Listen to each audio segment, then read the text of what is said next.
नमस्कार।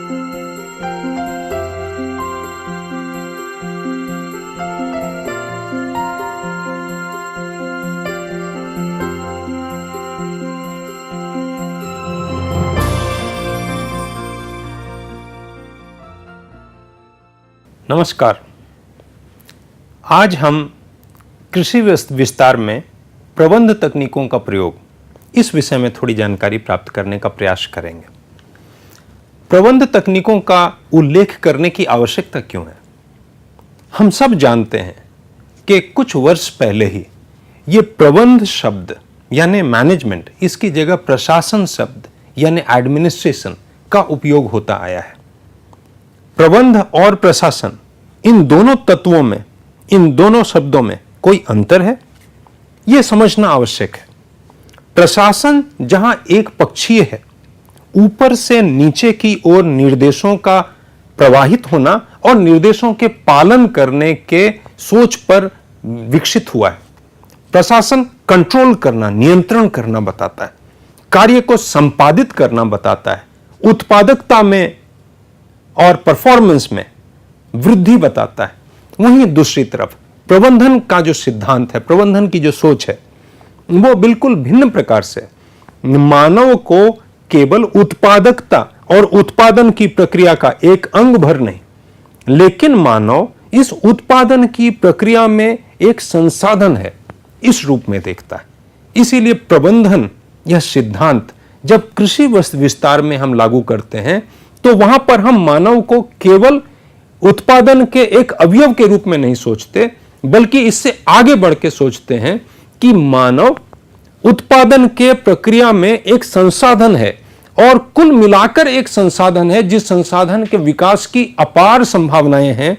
और जब तक यह संसाधन विकसित नहीं होगा मानव के रूप में, तब तक उत्पादन और उत्पादकता को श्रेष्ठतम स्तर पर पहुंचाना मुश्किल है और सातत्य का बनाकर रखना भी बहुत मुश्किल है। यह समझना बहुत आवश्यक है। इसको समझने के बाद हम विस्तार में प्रबंधन के बारे में चर्चा करते हैं और आज के इस चर्चा का उद्देश्य है कि हम विस्तार में प्रबंध सिद्धांतों और तकनीकों के महत्व को समझेंगे और साथ ही कृषि और ग्रामीण विकास कार्यक्रमों में प्रबंध की प्रक्रिया कैसे चलेगी, इस विषय में भी जानने की कोशिश करेंगे। आइए प्रारंभ करते हैं। सबसे पहले अपनी धारणाओं के बारे में चर्चा करते हैं। हरित क्रांति आई, भारतवर्ष खाद्यान्न की दृष्टि से आत्मनिर्भर देश बन गया। यह बहुत बड़ा उपयोग जो आउटकम था, बहुत बड़ा योगदान था हरित क्रांति का देश को। लेकिन हरित क्रांति के बाद हम अगर देखेंगे तो यह पूंजी प्रधान प्रौद्योगिकीय विकल्पों के साथ खड़ा हुआ था, सिंचित क्षेत्रों पर सीमित था, विशिष्ट फसलों पर सीमित था और संसाधन आधारित किसानों पर संकेंद्रित था। इसका अर्थ यह हुआ कि एक समूह जो करीब 30% जनसंख्या को कवर करता है, उस 30% जनसंख्या को कवर करने वाले समूह के ऊपर हम लोगों ने कार्य करना शुरू किया और समृद्धि का एक हमने पैकेट बना दिया जो 30% समूह को लेकर चला और इस प्रकार से सामाजिक असमानता खड़ी हुई। शेष 70% का क्या होगा? यह शेष 70% में सीमांत कृषक हैं, छोटे कृषक हैं, भूमिहीन लोग भी हैं जो ग्रामीण क्षेत्रों में रहते हैं।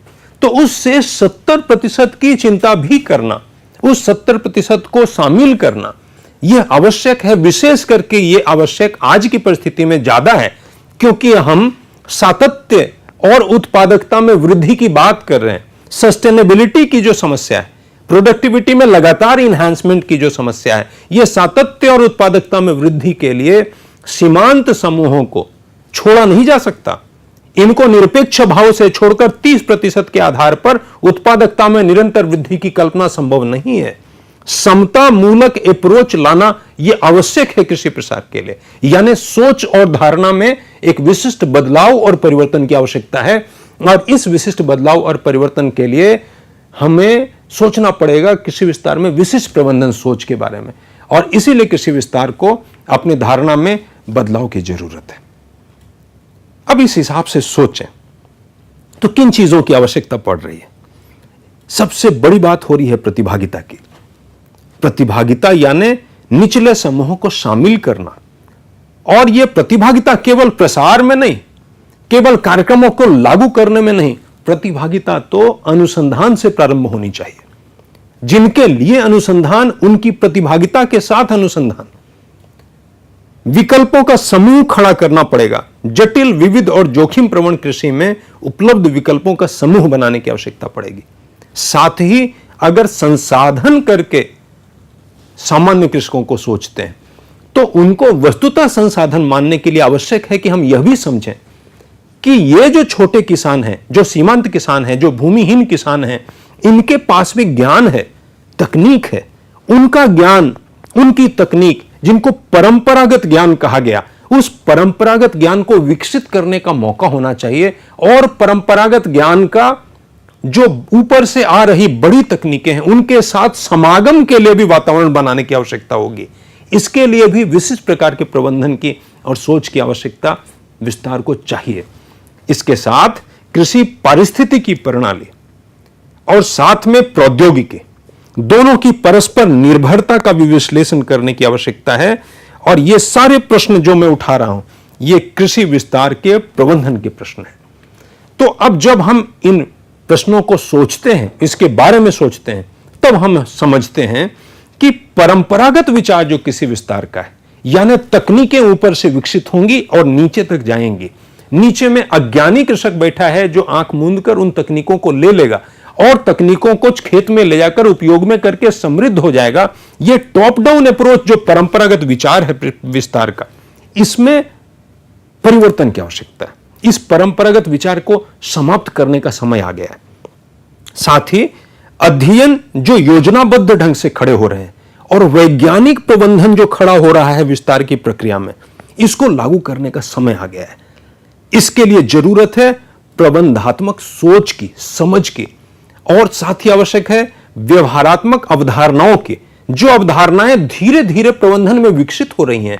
अगर यह प्रबंधन में विकसित हो रही अवधारणाएं सभी विषयों में लागू हो रही हैं तो विस्तार में क्यों नहीं? इसीलिए विस्तार में प्रबंधात्मक समझ और सोच लाने की आवश्यकता है। और इस हिसाब से सोचें तो संगठन में, ऑर्गेनाइजेशन में, नेतृत्व यानी लीडरशिप में, स्टाफिंग में, इससे संबंधित सोच में भी तेजी से बदलाव लाने की आवश्यकता है। यहां पर भी परंपरागत विचार काम नहीं करेंगे। और इन सभी चीजों को समागम को एक साथ लेके इनका समागम करके सोचें तो देखेंगे कृषि विस्तार प्रबंधन में वैज्ञानिक प्रविधियों का प्रभावी प्रयोग हो सकता है। कहां कहां पर हो सकता है? कुछ मुद्दों को हम देखें। क्रमांक 1, इसका प्रभावी प्रयोग होगा विस्तार कार्यक्रमों और परियोजनाओं के प्रस्ताव चिन्हित करने में। क्रमांक 2, इसका प्रयोग होगा प्रस्ताव के प्रारंभिक परीक्षण में। क्रमांक 3, इसका प्रयोग होगा इसके अंतिम समाधान बताने में। क्रमांक 4, इसका प्रयोग होगा निगरानी में और मूल्यांकनों के माध्यम से प्रस्ताव की संपूर्ण जांच करने में। इसका 5, इसका प्रयोग होगा इसके अनुरूप कार्यक्रम के ढांचा जो होगा, कार्यक्रम के ढांचे के अनुरूप जो आंकड़े प्राप्त हुए, उन आंकड़ों के वर्गीकरण में और आंकड़ों के विश्लेषण में। इसके अतिरिक्त नंबर 6, प्रस्ताव का जब अंतिम स्वरूप बताया जाएगा तो उस अंतिम स्वरूप में जो सुझाव बनाया जाएगा उस समय भी इसका प्रयोग होगा। और नंबर 7, जब समायोजन का विषय आएगा, जब मूल्यांकन का विषय आएगा तो समायोजन और मूल्यांकन में भी इनका प्रयोग करने की आवश्यकता होगी। इस प्रकार से हम देखते हैं कि कृषि विस्तार प्रबंधन में वैज्ञानिक प्रविधियों का प्रभावी प्रयोग अनेक दृष्टियों से संभव है।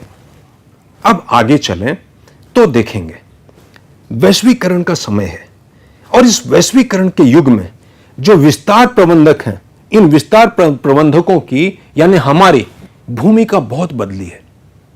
हम नेता के रूप में लीडरशिप देने को खड़े हुए, कोऑर्डिनेटर के रूप में, समन्वयक के रूप में, सभी स्टेक होल्डर्स को हर जगह पर साथ लाने वाले के रूप में खड़े हुए हैं, निर्णयकर्ता के रूप में खड़े हुए हैं। डिसीजन लेने का समय आ गया। मानव संपर्क को बढ़ाने के लिए मानव संपर्क के प्रैक्टिशनर के रूप में खड़े हुए हैं और साथ में पूरी प्रक्रिया में विकास की अभिप्रेरक के रूप में खड़े हुए हैं। जब इन रोल्स को, इन भूमिकाओं को अदा करने के लिए हम विस्तार प्रबंधक खड़े होते हैं तो विस्तार प्रबंधकों को प्रबंध के साधारण शास्त्र के साथ जुड़ना आवश्यक है। जब तक यह प्रबंध का शास्त्र समझेंगे नहीं, तब तक इस नेता, समन्वयक, निर्णयकर्ता, मानव संपर्क प्रैक्टिशनर्स और अभिप्रेरक, इन भूमिकाओं का हम भली भांति निर्वहन नहीं कर पाएंगे। कृषि कार्यों के संबंध में किसानों को वस्तुतः निर्णय लेने में सक्षम बनाना, यह हमारा कार्य है। निर्णय लेकर उन्हें केवल लागू करने के लिए प्रेरित करना नहीं, निर्णय लेने में सक्षम बनाना। चूंकि प्रबंधन का शास्त्र कहता है कि मानव संसाधन है और उस संसाधन को अपने पैरों पर विकसित करके उन्हें निर्णय लेने में सक्षम इकाई बनाई जाए, तभी जाकर यह प्रक्रिया सातत्य के साथ चल पाएगी। और साथ में हम विस्तार प्रबंधकों को बड़े सपने, गहरे सपने देखने वाला, गहरी रुचि लेने वाला, कृत संकल्पता के साथ खड़ा होने वाला होना पड़ेगा। अब थोड़ा कृषि और ग्रामीण विकास कार्यक्रमों के प्रबंधन के बारे में सोचें। किसी भी संगठन में देखेंगे तो निर्धारित उद्देश्य होता है, व्यक्ति होते हैं, सदस्यों के लिए निर्धारित अलग अलग जिम्मेवारियां होती हैं और संबंधित समन्वित ढांचा होता है या प्रणाली होती है। कृषि और ग्रामीण विकास का प्रबंधन का विषय करेंगे तो इन चारों चीजों को देखते हुए में समझ में आएगा कि इसके प्रबंधन के लिए स्थानीय संपर्क बनाना, सहयोगात्मक समझदारी बनाना, अधिगम अनुभवों को जो अर्थव्यवस्था, पर्यावरण, सामाजिक स्थिति में सुधार करे, उनके माध्यम से गरीबों को लक्ष्य बनाना, यह हमारा दृष्टिकोण होना है। सभी संबंधित पक्षकारों और साझेदारों को शामिल करना, यह महत्वपूर्ण है। निष्पक्ष और सुसंगत अनुसंधान के माध्यम से सूचना की सत्यता बनाए रखना, यह अत्यंत महत्वपूर्ण है। सर्वाधिक सम्मानित विस्तार कार्मिकों के शोध से, उनके अनुभवों से जनित जानकारियां एकत्र करके उनका उपयोग करना, चुनौतियों के समाधान विकसित करने में प्रत्येक साझेदार को शामिल करना, और साथ में जो ज्ञान के स्रोत है, विश्वविद्यालय है, राज्य है, संघीय अभिकरण है, सामुदायिक संगठन है, स्थानीय राज्य सरकार के प्रतिनिधि हैं और बाकी जो समूह हैं जो महत्वपूर्ण संसाधन तक पहुंचने में हमें सहयोग प्रदान करते हैं, उन सबके साथ भागीदारी सुनिश्चित करना, यह प्रबंधन का दायित्व हो जाता है। इतना ही नहीं तो प्रबंधन के दायित्व के हिसाब से सोचे तो किसानों, परिवारों और स्थानीय समुदायों के प्रतिनिधियों के साथ हम विस्तार शिक्षकों और विशेषज्ञों के बीच में व्यक्तिगत संबंध बनाना, यह भी प्रबंधन के अंतर्गत आता है। जनता के विश्वास को बनाकर रखना, यह भी प्रबंधन के अंतर्गत आता है। स्थानीय मुद्दों के समाधान के लिए बौद्धिक संसाधनों का भलीभांति उपयोग करना, यह भी प्रबंधन के अंतर्गत आता है। निष्पक्ष वैज्ञानिक सूचना तक पहुंच, स्थानीय समुदायों में उपस्थित मजबूत साझेदारी खड़ी करना और सहयोगात्मक गठबंधन बनाना, ये सारे पक्ष प्रबंधन के अंतर्गत आते हैं। इस प्रकार से अगर आप देखें तो जब हम प्रबंधन की बात करते, प्रबंध तकनीकों की बात करते, तो महत्वपूर्ण हो जाता है कि जो मूलभूत अवधारणा है जिसके साथ हम कृषि विस्तार और अपने दायित्वों को देखते हैं, उस मूलभूत अवधारणा में थोड़े परिवर्तन की आवश्यकता है। यह प्रबंध का तकनीक स्वाभाविक रूप से सहभागिता पर आधारित है, जन सहभाग के ऊपर और जन सशक्तिकरण की सोच पर आधारित है। जब यह जन सहभाग और जन सशक्तिकरण खड़ा होगा, तभी यह प्रबंध तकनीकों का आज के परिप्रेक्ष्य में उपयोग होने लगेगा।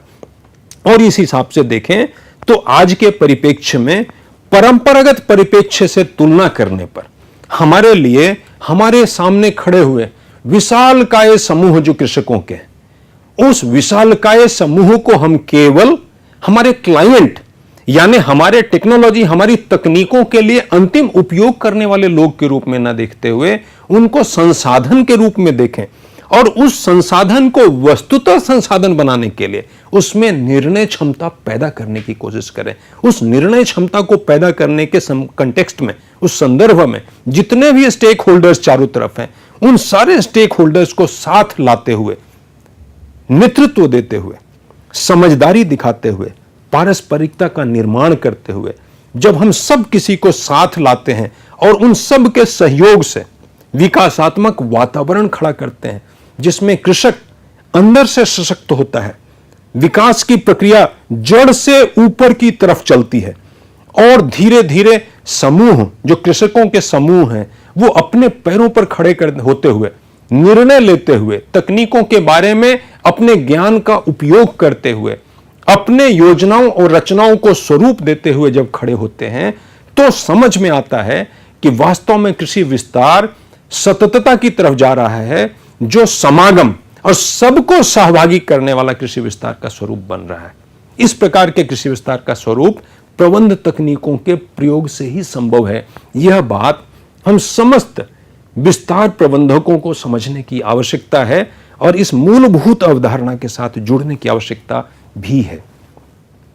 तो बंधुओं, आज हम लोगों ने कृषि विस्तार में प्रबंध तकनीकों के प्रयोग के बारे में चर्चा की और साथ में प्रबंध सिद्धांतों और तकनीकों के महत्व को थोड़ा समझा।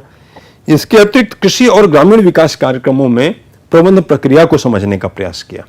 इस प्रकार से हम लोग इस अवधारणा पर पहुंचे कि वस्तुतः सहभागी, सबको शामिल करके चलने वाला, सारे स्टेक होल्डर्स को लेकर चलने वाला, जमीन से ऊपर की तरफ जाने वाला इस प्रकार का विस्तार प्रबंधन, इसकी आवश्यकता आज समय को है।